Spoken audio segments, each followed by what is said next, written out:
Along and switching gears, Sunday, we've been talking about it a lot here, is Making Strides Walk Against Breast Cancer. And tonight, a U.S. serviceman who has had his own scare with breast cancer. And he also serves his community in a role that's taken on a new meaning.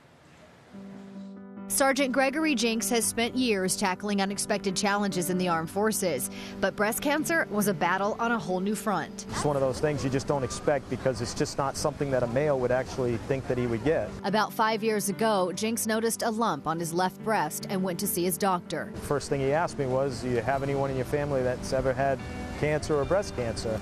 And I said, sure, my mom. In the mid-90s, his mother had a mastectomy and underwent chemotherapy. She's now been cancer-free for about 15 years. Jencks says he didn't fully grasp how fortunate he was until he started participating in Making Strides walks and other events. It really didn't hit me until afterwards when I started actually seeing and going to these events, other survivors and their stories.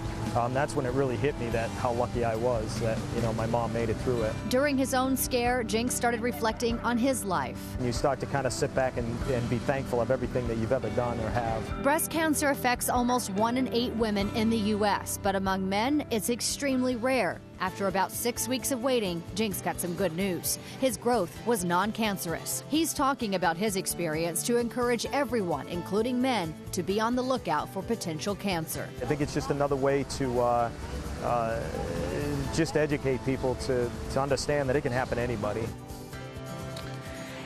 And Jencks will be retiring from the Army early next year after serving for 30 years. And tomorrow at 9 o'clock, the story of one trying year for a local woman diagnosed with breast cancer and a doctor working to find cures.